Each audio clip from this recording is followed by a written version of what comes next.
Do you see this as something that affects all Americans, or is it something that will ultimately affect all Americans? It does, because every city and every community becomes a border city and border community. As the Biden administration is quickly catching and releasing these migrants into the U.S., they are not just releasing them into border communities. They are busing them farther north. They are seeking to fly them to northern states. So these immigrants are traveling all over the country, and they need to be housed. The children need to go to school. We are still in a COVID pandemic, and they are not all being tested. Some are testing positive. And so there will be related health costs, medical costs. So this becomes a very expensive endeavor to not just process these people, but the downstream expenses involved with it.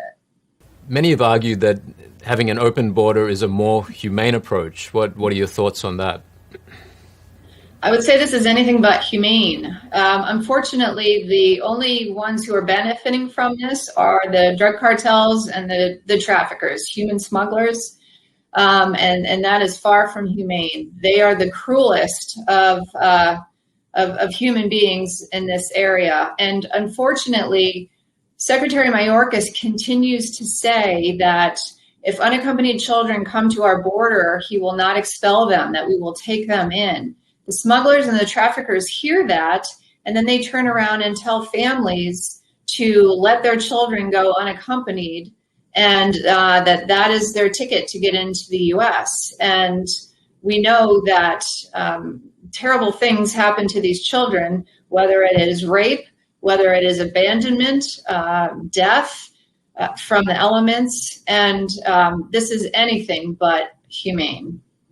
I understand that this isn't just a situation that's focused in the Central American countries, that there's actually, I've heard accounts of people actually as far as the Himalayas. There's people coming from China, from Africa. Could you comment on that?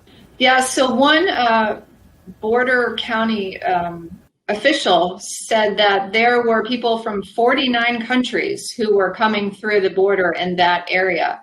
So word has gotten out all over the world that the border is open at the U.S. and many are taking advantage of it.